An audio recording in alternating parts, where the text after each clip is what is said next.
Welcome to the Emerging Litigation Podcast. This is a group project driven by HB Litigation, now part of Critical Legal Content, and VLEX Companies Fast Case and Law Street Media. I'm your host, Tom Hagy, longtime litigation news editor and publisher, and current litigation enthusiast. If you wish to reach me, please check the appropriate links in the show notes.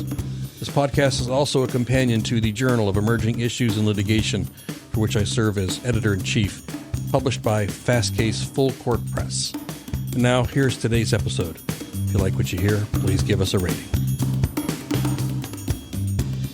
I don't think it's a partisan point of view to say that the American public has been exposed to some surprising legal tactics on the national stage thanks to the civil and criminal actions brought against former President Donald Trump. Not just the actions, but his defense of those actions, both in and out of the courtroom. I think Americans are hearing a lot more about courtroom tactics and strategies, more so than just from when Law and Order was at its peak on NBC.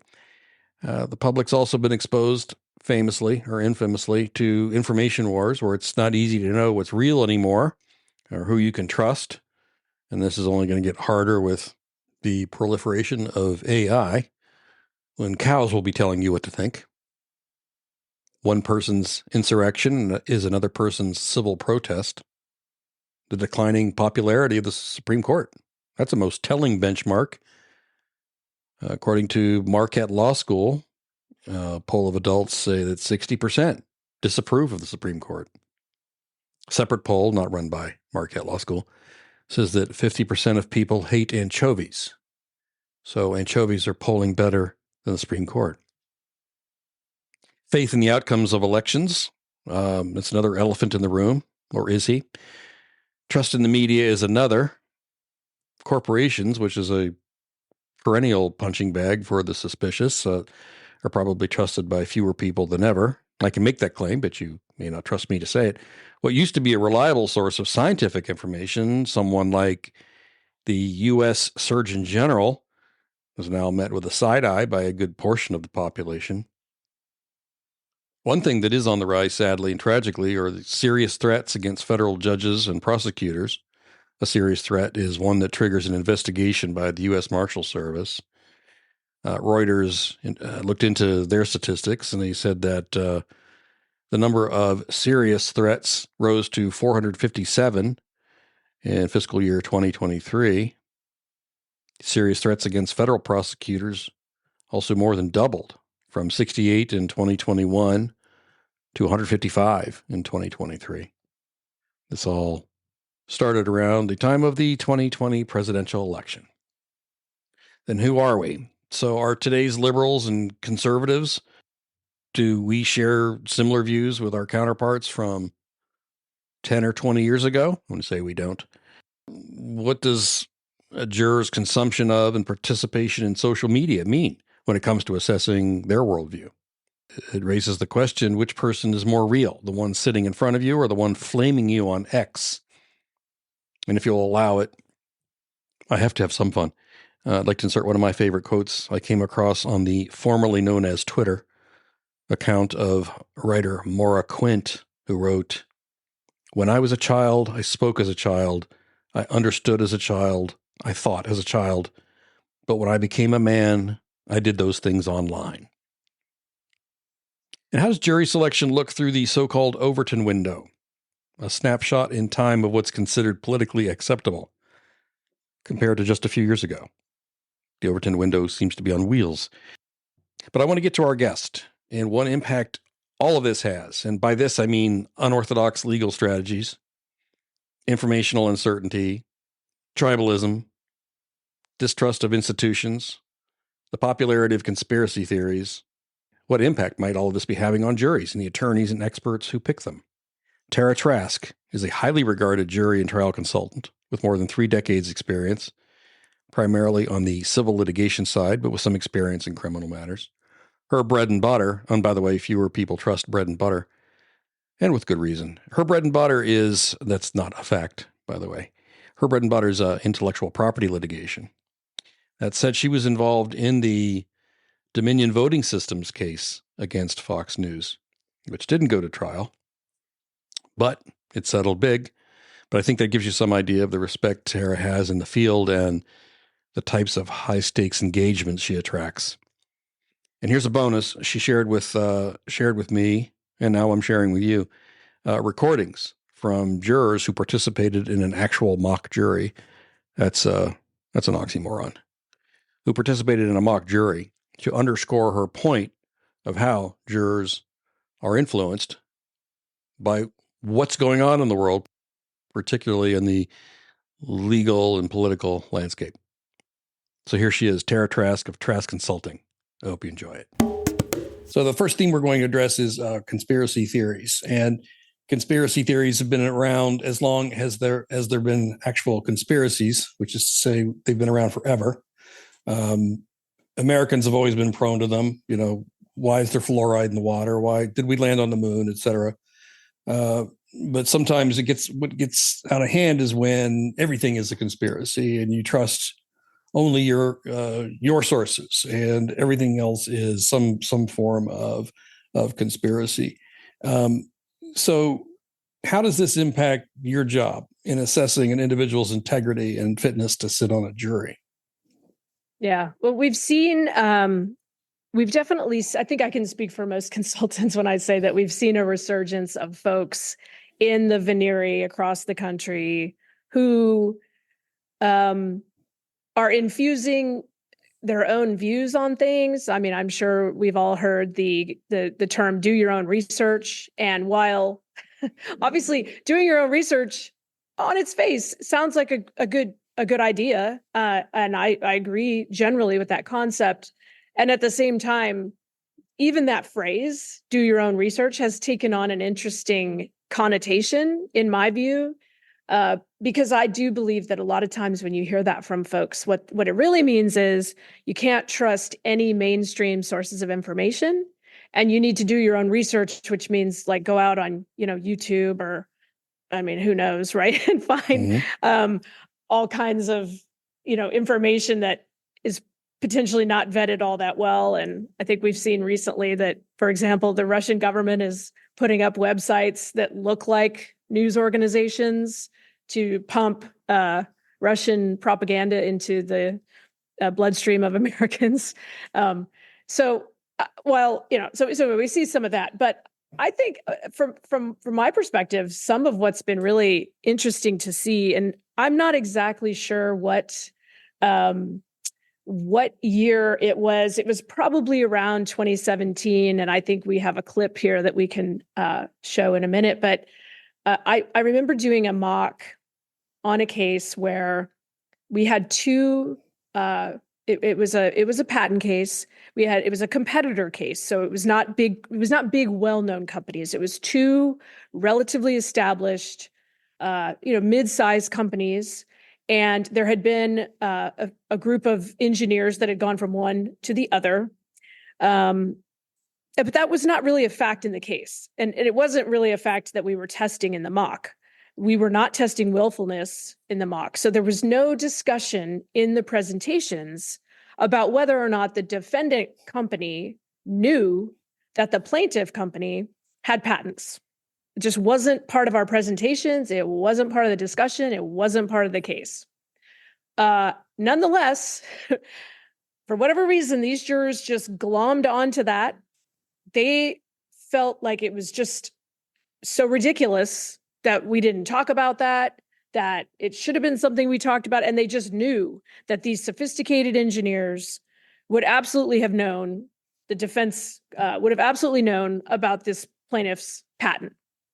Mm-hmm. Again, irrelevant to the case, but they glommed onto it. And I just remember thinking, this is just so wild. Like I had not seen it to that extent. And I think we do have a clip here where we can show a little bit of the exchange. And then what was fascinating, and I actually didn't remember this until we went back and looked at the clip, but at the end of the clip, there's a juror who actually points to the recent presidential election, which would have been the 2016 election, to point to that as a reason as to sort of why people need to be skeptical of what they're hearing. We had told them at the outset, as we tell every mock jury, we say you can trust what the attorneys are telling you. What they are telling you is couched in factual information. They're not going to be lying to you.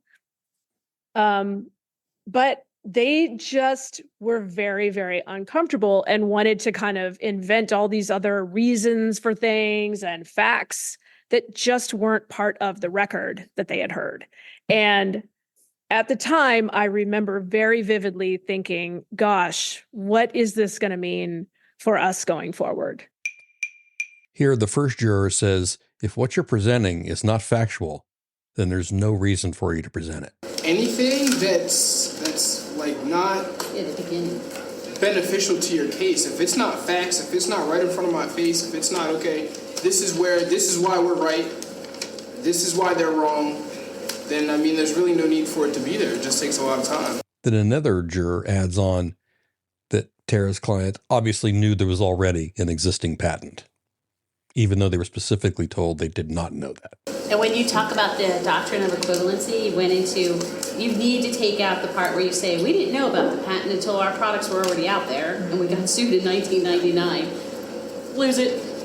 That goes. That juror is pretty emphatic that they should not even bother making that argument. And she, like almost all the other jurors, believe there's no way they didn't know there was already a patent. And she's asked why she thinks that. Why do you say that? It just, it brings doubt into people's minds, because they're like, wait a minute, how do you not know about that? You've got to know about that. Somebody knew about that, obviously, but... Obviously, somebody knew about it, even though she was specifically told they did not know about it. You can't, like, ignorance isn't an excuse. And why do you think somebody knew? I'll tell you, the truth is we really didn't know that. And that's the client saying, the truth is we really did not know about the patent. A point that Tara underscores. Because it's so fascinating to me that you guys, without hearing anything, almost everybody in here jumped to the conclusion that the defendants knew. That's Tara saying, despite being told otherwise, everybody here jumped to the conclusion that the defendants knew. And in a moment of self-examination, and in the context of everything going on in the political stage, one juror took the opportunity to say why they may not believe what they're being told. Did you listen to the presidential election? Someone laughed as if to say, where did that come from? And that is kind of the point. I mean, in terms of truth and how many people lied. I mean, I think we've got it in our guts sometimes that we're almost now indoctrinated to just not believe a lot of stuff. And that's a burden that you have. I mean, we were lied to an awful lot. We were lied to an awful lot, he says. It's almost like we're now indoctrinated not to believe what we're being told. And that's the burden that trial lawyers have. You hear me come into the clip and say, I'm just so fascinated because every single one of you just really glommed onto this fact that it was not a fact in the case, but you infused it into the case because you made determinations about who the defense company was and what they would or wouldn't know, even though we told you repeatedly that it didn't matter. And then I think that the juror pointing out at the very end that in his mind, even, that is a direct result of what he viewed as a bunch of lies about the election. So I just, from my perspective anyway, this is just a bit of a benchmark in something that we've seen really coming into the jury pool, which, as you can imagine, in many ways makes it very challenging for us to help lawyers figure out how they're going to craft the narratives for their cases, what facts matter, what facts don't. I mean, we've long known that if you present an opening statement, for example, to a jury, and there are pieces of the story that raise questions in the minds of multiple jurors, and you have not provided some answer to those questions in your narrative, they will fill that narrative in, often to your detriment. That's been true since juries, since I've been doing this for the last 30 years. But I do think that we've still seen a shift in how much they will do that and to what extent. That is the result of our recent political shifts. Yeah, it's almost like, if we didn't know before, we sure know now. There's a lot of stuff going on out there. and I'm going to look for it all over the place. It's something I love about the work that I do. And that is that, jurors are at the end of the day, citizens. Like everything we say about jurors, you could just exchange for the word citizen. that's what they are. I often find myself disappointed when I feel that folks, I've heard people say like, oh, we don't have a voice, like we don't have a voice in our government. We don't get to participate. And I'm like, well, what happened when you got called for jury duty?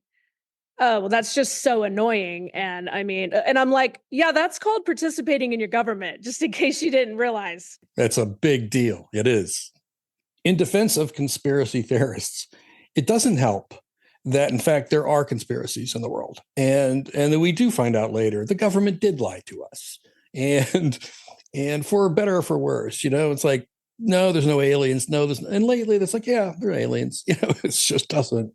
Yeah. In their defense, sometimes there is something going on. I think the dangerous part is when you decide only one person or one group is going to tell you what's real. I think that that's dangerous. Frankly, not to put too fine a point on it, but I just think it's true. If you are living your life and there is one supreme leader who can do no wrong, with whom you would go to the ends of the earth, regardless of what that person did, you're in a cult.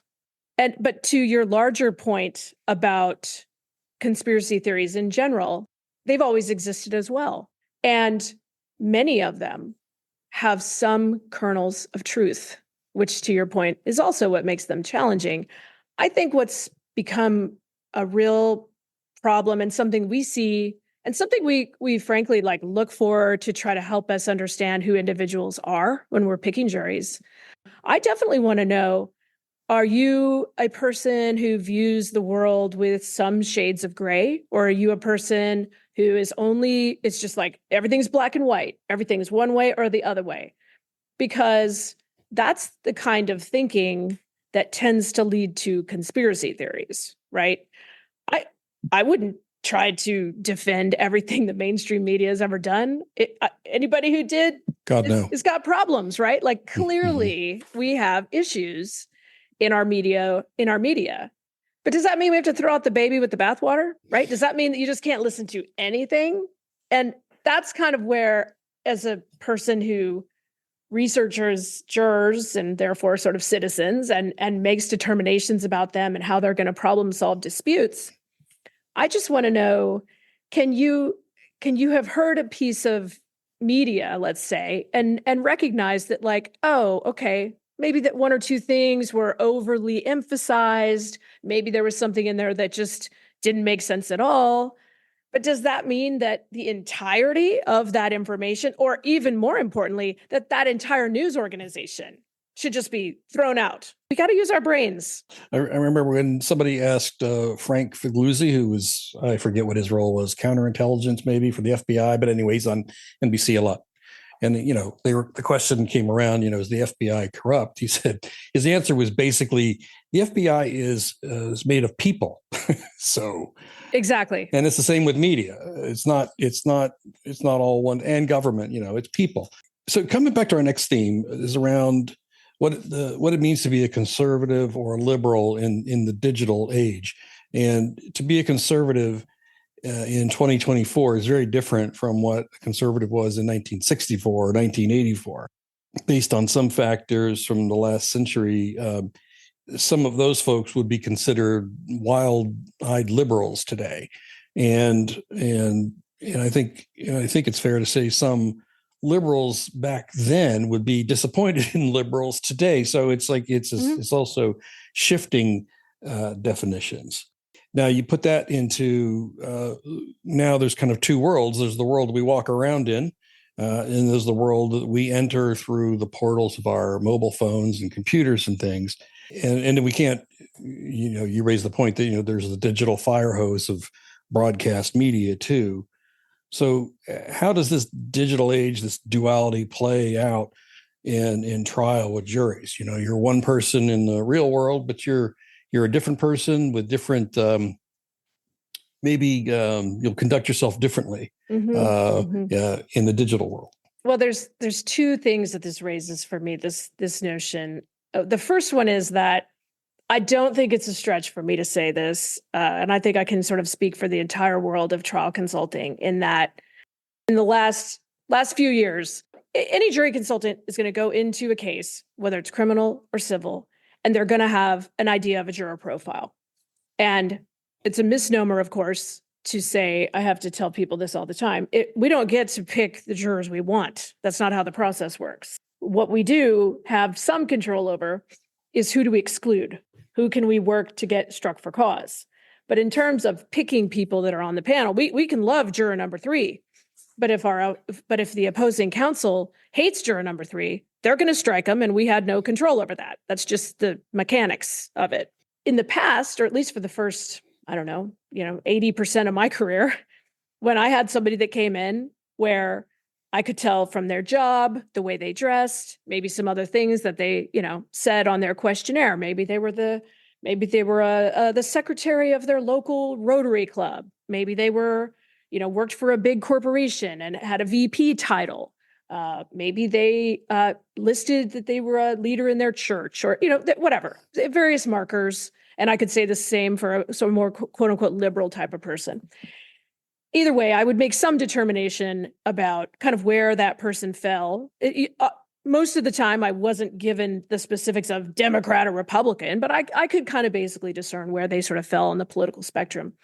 And more importantly, for most of my career, I knew what that told me about how they would problem solve a personal injury case, a patent case, a contract dispute, or at least it was one of the markers I would look at. That is what has been completely topsy-turvy, because what a quote-unquote conservative person is going to do with a personal injury case might be completely different than what somebody with that same political persuasion would have done, a few years ago. And I think our entire field has been struggling to get a handle on this. And I think what it really ties most directly to is the shift towards populism in the Republican Party and in the Republican electorate. Not entirely, but I think that's the biggest shift we've seen largely. And we've been working to just try to continue to collect data and do what we can to figure out what we need to know about our prospective jurors when they come into any jury selection. But the other issue that you've touched on, which is the digital versus IRL, right? Right. And I think we all, even us old Gen Xers, right? I was laughing with some of my, it's funny, but I think we're this generation that spent a good chunk of our lives with no digital media, but we've also had to transition to understanding the digital world, and it's very interesting to see how blurred they become. And by digital world, I don't just mean just the internet. It's also, broadcast television, as we've talked about. But I can tell when a juror has come in for a jury selection and that person is spending an inordinate amount of time, either online, in political spaces, or is maybe an older person who's sitting at home, maybe they're retired, and maybe they have Fox News on all day long. And you say the same thing about MSNBC. Truly, truly, really online folks, it comes out very quickly.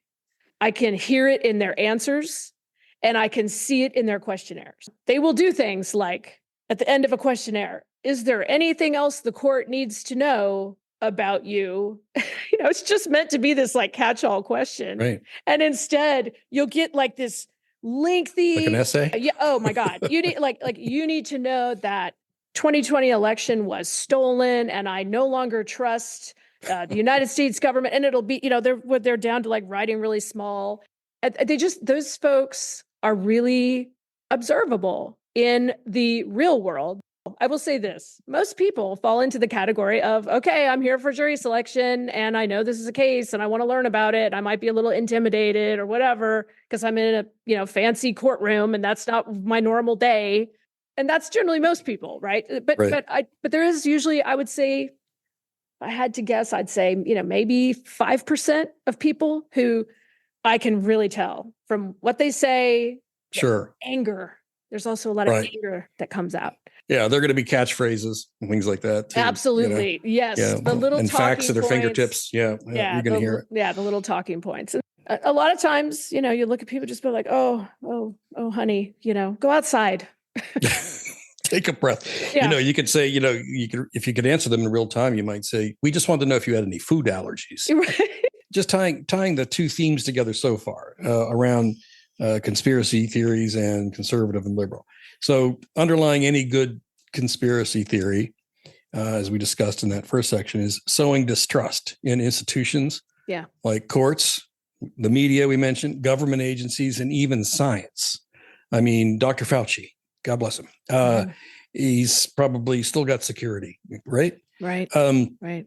So the same is true for extremists on the political spectrum, conservative to liberal, and I don't think those terms, I don't think they go adequately far enough on each side of the spectrum because, but that's my own view is a mere conservative is not sometimes what folks are, and I guess the same for liberal. But even the trustworthiness of a judge these days is, what party did they, in a state level, what party did they run under? And at the federal level, now you didn't used to say, oh, it was a Bush appointee or it was an Obama appointee. You never said those things. And now it's always part of the news story. How do you address that where institutions no longer carry the weight with everybody? No, it's a great question. And it's one that I find really, really disheartening. For years, look, the Supreme Court was turning out just all kinds of decisions I didn't really care for, but I've always defended the institution because I felt like it was important. And just because I didn't agree with a particular decision, that didn't mean that it wasn't the decision that the court handed down, and whatever the composition of the court was in that at that time, that's what it was. And I think I just think that's an important part of our process. An important part of our process is recognizing that you're not going to like every outcome. And that's just part of being in a democracy. I mean, we live in a democracy. Like, not everything is going to go your way.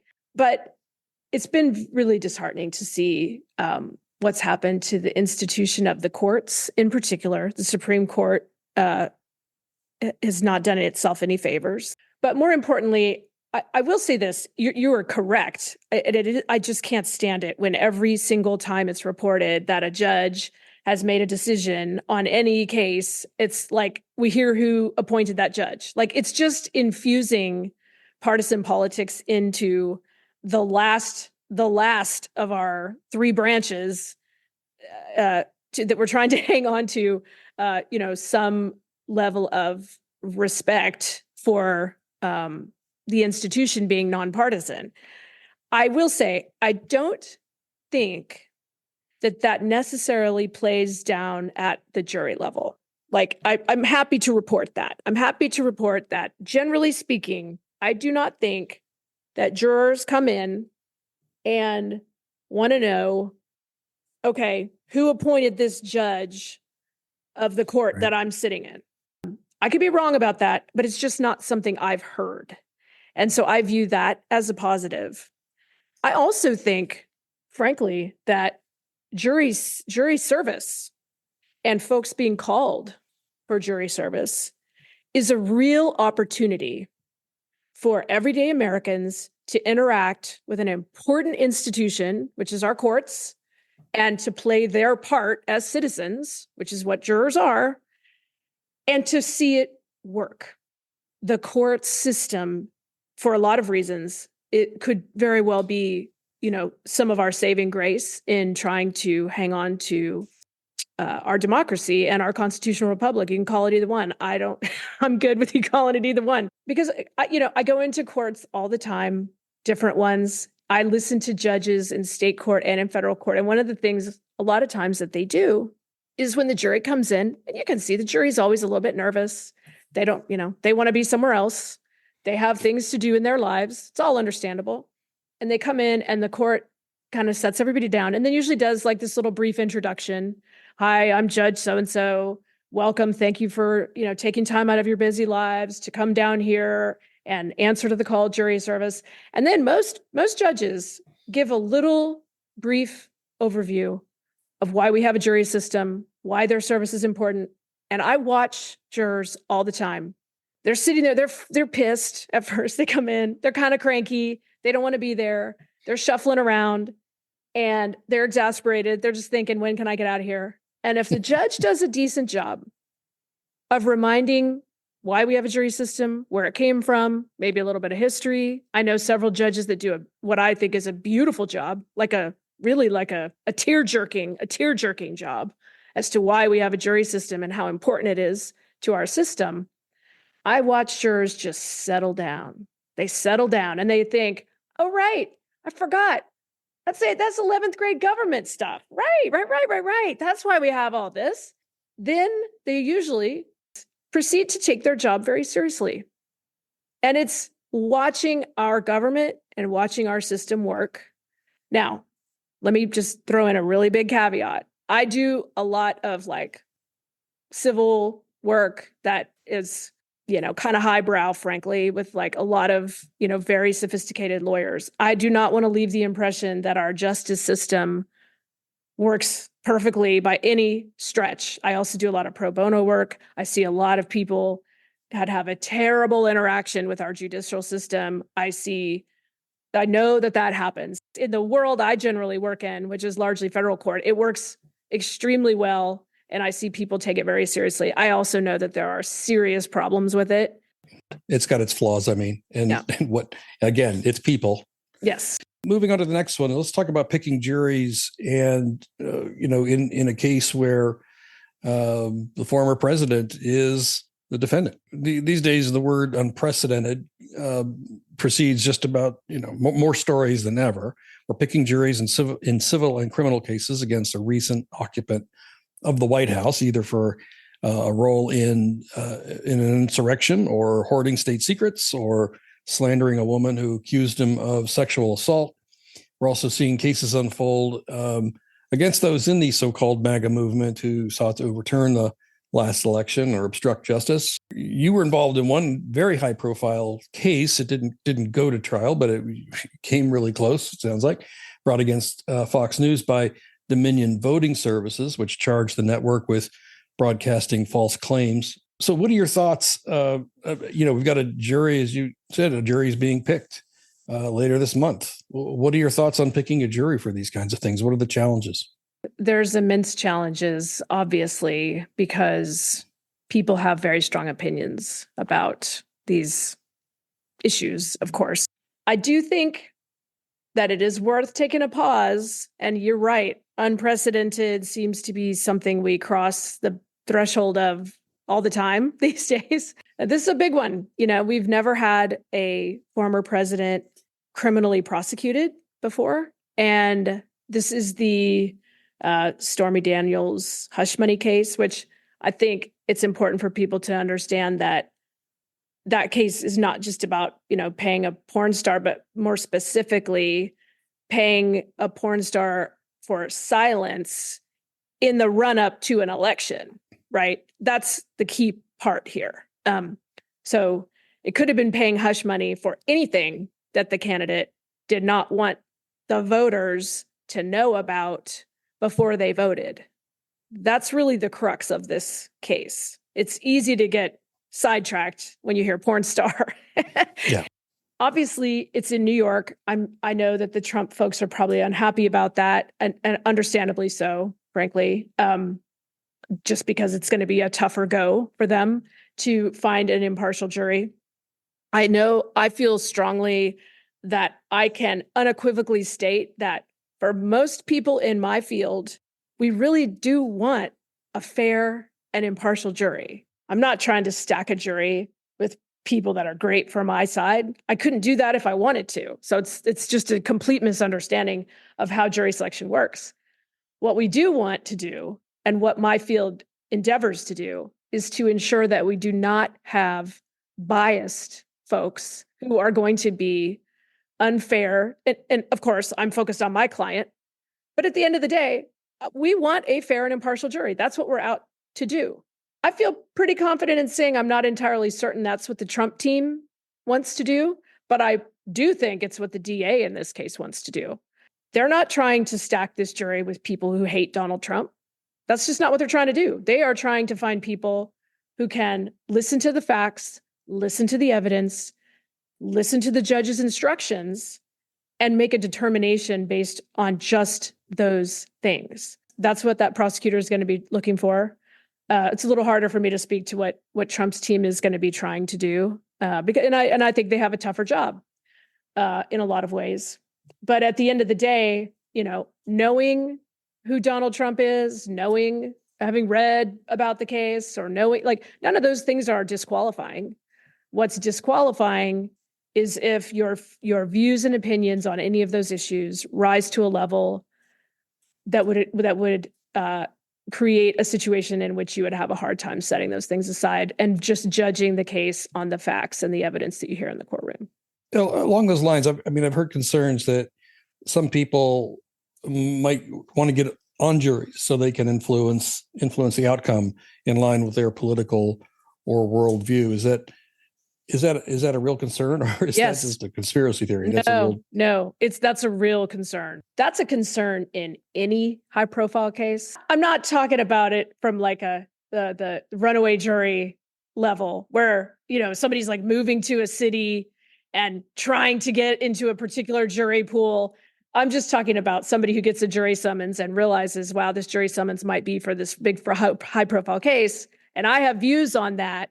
And I'm going to just say whatever or not say whatever so I can get on the jury, so I can have an agenda, because I have an agenda and I'm going to try to push it one way or another. That is always a risk in a high profile case, always. And so the consultants who are going to be working on this trial both sides are going to be watching for that.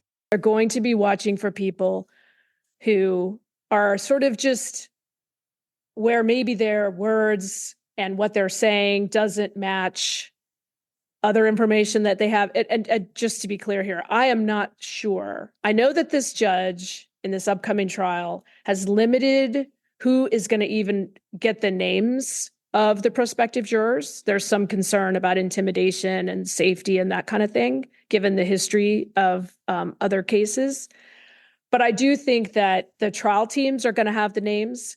I also don't know whether the court has limited whether the two sides are going to be allowed to do online investigation. But as an example, if they are allowed to do that, and they can then kind of go out and kind of look to see what the prospective jurors have posted online publicly, if you have a juror that comes in and is just all of a sudden just milquetoast and just has no opinions, but you saw on their Facebook page that they think Joe Biden, hung the moon, that's going to be a red flag for the Trump team, because that would mean that person is maybe not being as forthcoming.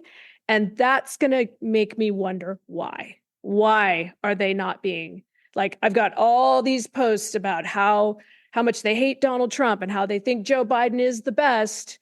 And now all of a sudden they're saying, no, I can absolutely be fair. I really don't have opinion. They wouldn't be asked directly, by the way, about their Facebook posts, but that team is going to be looking at that. And that would raise questions. It would absolutely raise questions, because it would be indicative of somebody who is maybe trying to get on the jury.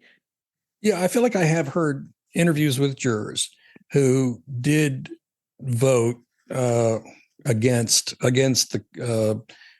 Trump or against somebody on his side of things, who said they were a Trump voter. But when they took the charge from the judge seriously, and this is what I have to rule on, to your point earlier, they do sit there and they say, oh, wait a second. Yeah, this is what I'm supposed to be doing. This is a serious job I have. And it's either way, it could be, a Biden supporter, et cetera. But it was just heartening to hear that. What was really disheartening, and, there are literally some people who probably would say I'm liberal for saying this, but I think the whole thing about intimidation, the judge's clerk, of the judge, which they're used to it. Sure, judges have been killed. I mean, it's horrible, but, that's they figure that's part of their existence. But it's but even knowing the names of witnesses, it was Judge Kaplan in the E. Jean Carroll case against Donald Trump, where he said to the jury, my advice to you is that you never disclose that you were on this jury. That is horrifying. Sadly, and I do want to just say, this is an arena in which I'm very unhappy to have seen the Overton window have pushed and moved pretty dramatically, even with the question you just asked me, which is, sure, there's always been intimidation, judges have been killed. That's true. I will say, in my experience, I've been doing this for 30 years. I've never been in a case where a judge was threatened, where staff was threatened. I think that those things are and have been historically exceedingly rare. And it was largely because there was a lot of trust and respect for the institution of our courts. That has been eroded. There is significant fear. I mean, I think a very reasonable question for either side to ask in this upcoming jury selection is, let's say I'm just talking to a prospective juror, Ms. Juror number 3, ma'am, if you were seated on this jury, regardless of the verdict that you ultimately determined, whether it was for convicting President Trump or acquitting President Trump, would you be comfortable going back to your community if they knew that you had served on this jury?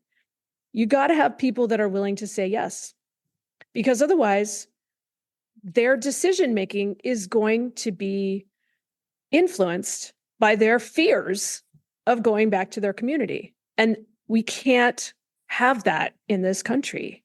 I did work on the Dominion case. I worked on the Dominion v. Fox case. And one of the most difficult things in working on that case, and I feel confident this is an acceptable thing to share, was I listened to only two of the thousands, by the way, thousands of recordings from of voicemails left at Dominion voting systems by angry Trump folks who were upset by what they had heard on Fox about Dominion, and the vitriol and the anger and the violence and the accusations and the threats. I could barely listen to two, because you're talking about people who are threatening folks who work at a company. They work at a voting systems company.